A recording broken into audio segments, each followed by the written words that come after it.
Woman is dead in southeast Atlanta. Police say she was found shot in a car that was parked in the middle of the street on Springside Place. Whoever did this picked a street with at least 3 security cameras pointed at it. A cul-de-sac, one way in, one way out. More breaking news this morning. A woman found shot to death inside an SUV on Springside Place in Fulton County. Police say they found the 36-year-old victim with several wounds. Right now, investigators are working to learn what led up to the shooting. They did not release any information about a suspect. We are working to learn more, and we'll keep you updated here throughout the morning. If the goal was to make this look random, it didn't work because nothing was taken. Not her jewelry, not her bag, not the Range Rover she'd posted about with a giant red bow 2 years earlier, the one she'd jumped up and down over because she'd earned it. Just a woman, shot multiple times, sitting in the driver's seat of her own car on a block she had zero connection to. Someone clearly thought this through. They just didn't think it all the way through. Because somewhere, on one of those doorbell cameras, there's footage. And cameras don't forget. This is the story of Qualisha Barnes. People in Detroit knew her as So Sidity, a rapper who'd spent 10 years building a name for herself in Atlanta, sharing tracks with names like I Swear Vezo and Babyface Ray. People closer to her knew a different version. Her sister called her Lily, not the stage persona, the woman who shared a bed with her growing up, who cracked jokes constantly, who her mother said was obsessed with makeup and beauty long before any of it became a career. I know her as Qualisha. I know her as Lily. I know her as we in the same house in the same bed. That's what I know her as. All that friend stuff, I don't care about none of that. That was my sister. That was my baby. By 36, Qualisha was running 3 lanes at once. The music, So Sidity Boutique, an online clothing business she owned outright, and nursing school. She'd made the dean's list 2 semesters from a degree.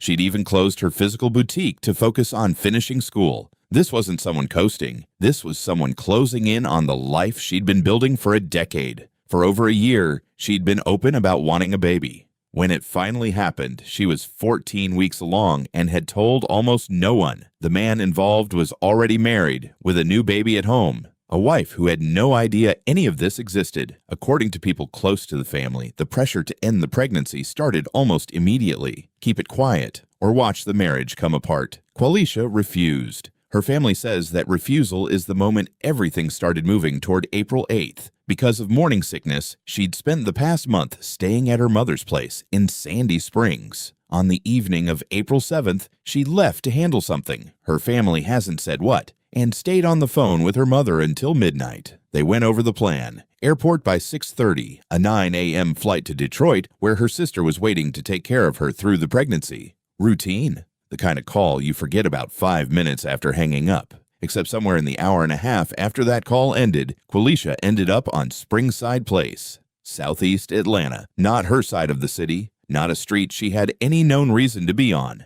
At 1:23 a.m., Atlanta police got a shots-fired call near Cleveland Avenue. Officers found her Range Rover stopped in the middle of the road. Qualisha was in the driver's seat, unresponsive, multiple gunshot wounds. A neighbor told police he heard honking first, then gunfire, then a car speeding off up the hill, a horn before the shots. Not road rage, not a greeting, a signal, the kind of detail that makes a random shooting stop looking random. At 6:30, her mother called to make sure she was at the airport. No answer. An hour later, she had Qualisha's sister track the phone. It didn't ping near the airport. It didn't ping near Springside Place either. It pinged at a bank. Her mother didn't learn what had actually happened until a detective called her around 9 a.m. No arrests have been made. Police have not named a suspect or confirmed a motive. What they have confirmed is this. Nothing was stolen from the scene. The shots came from outside the vehicle, and the street is lined with cameras that may have caught a car going in and a car going out. Qualisha's mother, Francine, hasn't waited quietly for those answers. She's said publicly that she believes more than one person was involved, that this wasn't one man acting alone, and that anyone who set the night in motion belongs in a cell right alongside whoever pulled the trigger. She was supposed to land in Detroit that morning. Instead, her sister got a different call. Look at the street itself, because the location tells you almost as much as the shooting does. Springside Place sits in a cul-de-sac at the top of a hill. One road in, one road out. Doorbell cameras, corner-mounted security systems, the kind of setup where a car can't really come or go without passing in front of a lens. We're still working the scene and just trying to make sense of what happened this evening. Still looking for video cameras in the area. We know that we've got a general idea of the route that was taken, so we're going to have to backtrack some information to figure out the exact circumstance, if anybody was with her or not. Lieutenant Christopher Butler, the officer who spoke publicly about the case, confirmed police were retracing the route Qualisha's Range Rover had taken that night, not just processing the scene, but mapping where she'd been before she ever turned onto that street. That's the part that doesn't add up if you assume this was random.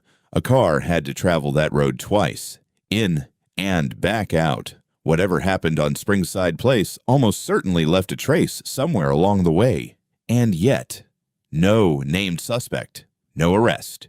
Weeks of silence from investigators beyond confirming the case is open. Outside of official statements, though, the silence hasn't held. Word moved fast through Detroit and Atlanta's music circles, the kind of communities where everyone seems to know somebody who knows somebody. A version of the story, her pregnancy, the married man, a falling out over whether she'd keep the baby, was circulating online before most news outlets had even confirmed her identity. None of it has been verified by police. No suspect has been named, and nothing here should be read as fact just because it spread fast. But it tells you something about how widely this case has been talked about, and how little official information exists to fill that gap. What is verified is simpler, and somehow heavier. A 36-year-old woman who was 2 semesters from a nursing degree, who just refused to end a pregnancy she wanted, drove to a street she had no connection to in the middle of the night, and didn't come home. The shots came from outside the car. Nothing was stolen. And her mother said, from day one,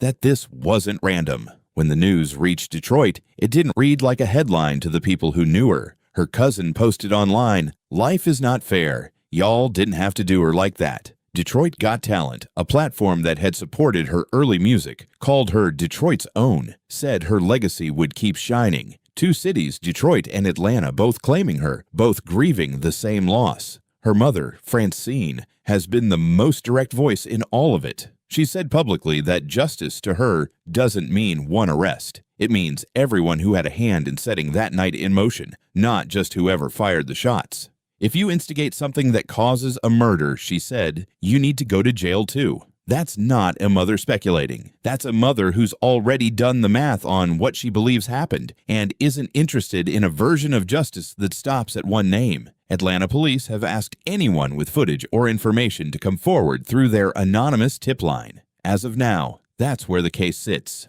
Open, unresolved, leaning on whatever those cameras caught and whoever's willing to talk. Qualisha Barnes was 2 semesters from finishing nursing school. She owned her business outright. She was 14 weeks into a pregnancy she'd wanted for over a year. None of that protected her. And right now, nobody has had to answer for why. Here's where this case stands as of right now. Open. No suspect named, no arrest. A homicide investigation that's leaning entirely on surveillance footage, neighbor accounts, and an anonymous tip line that Atlanta police keep pointing people back to. That's not a satisfying place to end a story. It's also the truth, and the truth matters more than a clean ending. What we do know is enough to sit with on its own.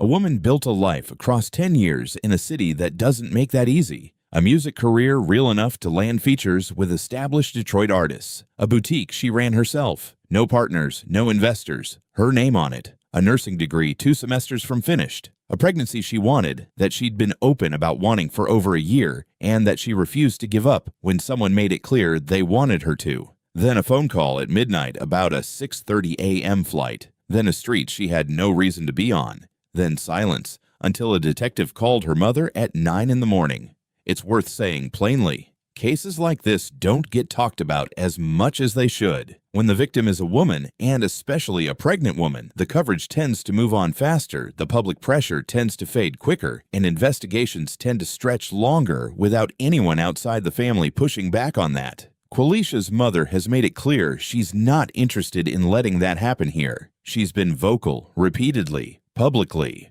refusing to let her daughter's case quietly drop off anyone's radar. That street, Springside Place, still has its cameras. Whatever drove in and out that night likely passed in front of more than one of them. Somewhere, there may already be a face a plate, an answer nobody's connected yet. Atlanta police have said as much themselves. Tips matter, and they're anonymous. If anyone watching this knows something, anything, Crime Stoppers Atlanta can be reached at 404-577-TIPS or online at stopcrime@l.org. Qualisha Barnes was somebody's daughter, somebody's sister, somebody's Lily. She didn't get to finish her degree, raise her child, or come home that morning. Her family is still waiting for the people responsible to answer for it. Rest in power, Qualisha. Rest in power, Lily.